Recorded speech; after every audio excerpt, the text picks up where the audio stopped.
That's not Tony.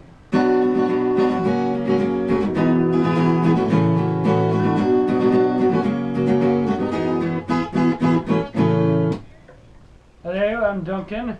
And I'm John Paul. That's John Paul. He's not Tony. Welcome to the Traveling Brothers show. This day without Tony, not because he's not available to do it, but because he's not available to do it.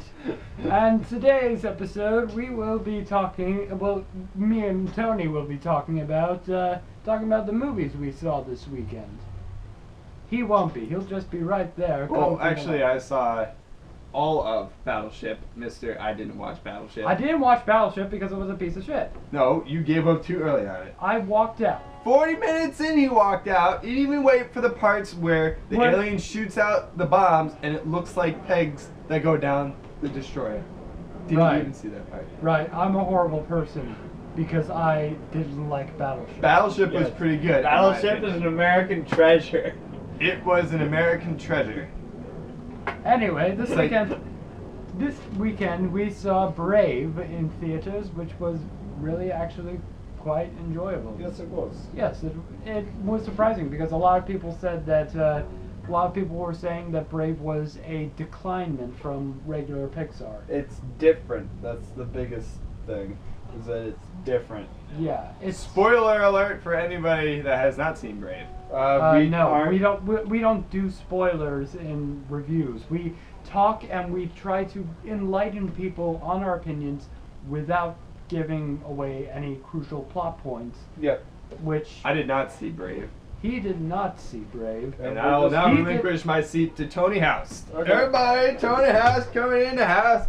Tony House, Tony. You're gonna have to edit this. I don't think we put his last name out.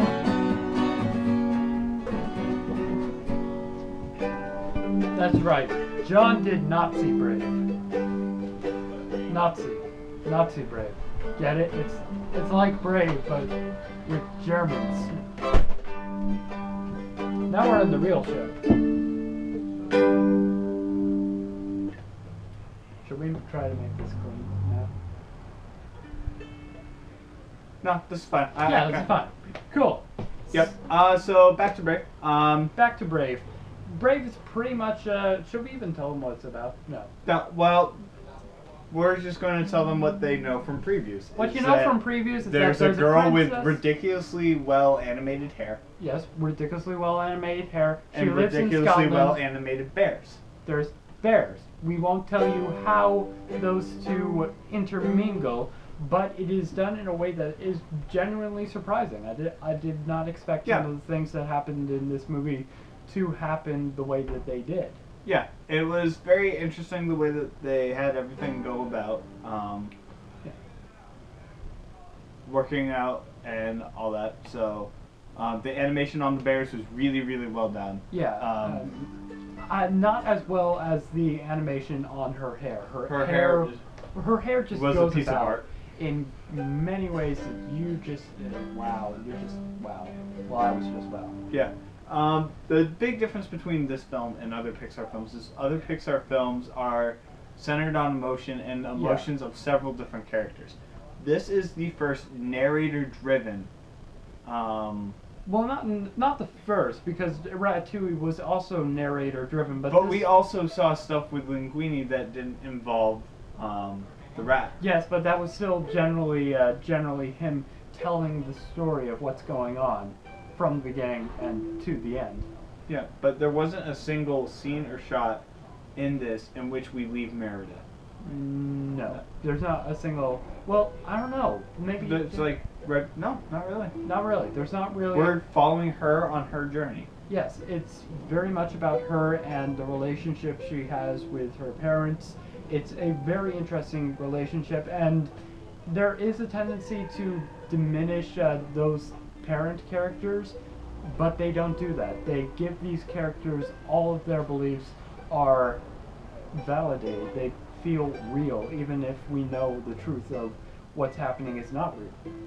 Yeah. Yeah. It's very funny throughout. I mean, there's no denying that there is a very comic sensibility throughout. But there's very little cheap humor too, which is Yeah. very good considering that this is coming off after Cars. Yeah, there is some cheap humor, some things that you're like, okay, that was only put in to move the story forward, and they thought that this was a funny way about doing that.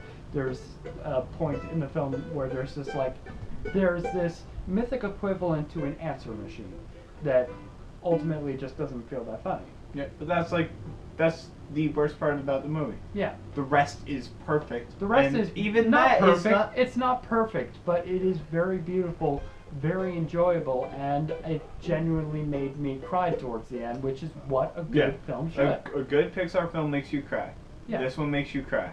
Yes. Now the thing with Cars 2 though is it makes you cry, but it's after you look at your bank statement that you like spend $10 on it. Yeah.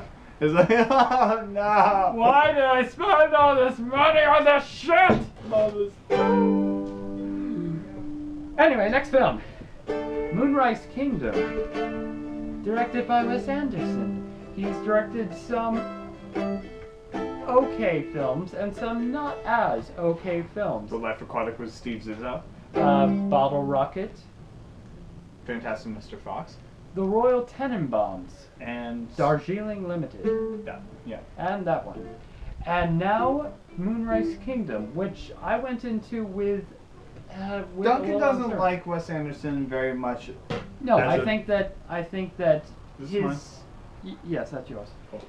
He tends to be generally somewhat hollow in most of his stories. He doesn't feel so passionate. I mean, you can see effort, but you don't feel emotion as much in most of his films. I don't get any. You don't. I don't get it. The thing with Wes Anderson is that a lot of his stuff is very rooted in nostalgia, but in a way, not in the this is the old times kind of thing, but more of this is how we used to tell things. You look at some of his shots, and they're very much like shots that you would see in like Hallmark cards of the 1950s. Yeah. Of I'm trying to think. You can take a look at any single Wes Anderson shot from any single Wes Anderson film, and you'll know you're in a film from Wes Anderson. That's not a bad thing. That is very good. Yeah, his stuff has the his compositions are very similar to stuff like Norman Rockwell, where you see the person talking to the stuff, and then he has very organized shots of establishing things, and that's where we bring into this, where. Sure, we're looking at scouts. We are looking at different old characters, and this takes place in 1965. Yeah. So it's very rooted in that old sense. But we're also dealing with really cool characters. The adult cast is what they consider an all-star cast. We have Harvey Keitel.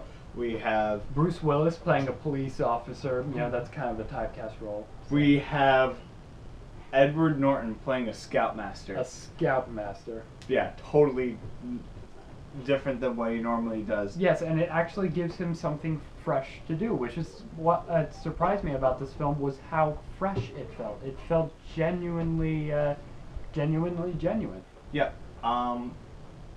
We both had very good, I think, tweet responses of this. To me, it's very much true to the spirit of scouting and young love. And one of my friends who's really into like every single thing that they showed there, like the old style of drawing things. Like he reminded me of the main character, who's just like this wicked nerdy scout who's like doing whatever, and he's like drawing nudes, and he's like 12. Yeah, and to me, I just liked all the originality. Well, not necessarily originality, but how it kind of took like this military-esque story and translated it into this whole tweedy Wes Anderson aesthetic. So I like that. Yeah, and I think that's as much as we can really say about it without giving away the experience. It's very It's nice. not like something where it's like you say one thing or the other and it gives the whole thing away, but it's definitely one of the ones where like you just want to sit there and not be like, oh, this happened, that happened. And it's just like you're watching it as things happen, and really cool stuff happens in that. Yeah. So that's gonna be it for today's genuinely unorthodox traveling brothers. I hope you guys. We're not going to talk about. We're not gonna talk about damsels in distress. Okay. No. Yeah, because you have more to talk about that than I do. Yeah, because we're running a little low on time today. Yep. Yeah. We'll give the short of it. Yep. Comment below on what you thought of Brave or Moonrise Kingdom. If by any chance you've seen that, it's widening out to theaters this weekend and pretty much in a subsequent weekend. So we definitely say go out and see those. Sometimes we watch films and sometimes we don't. What are you doing? Song.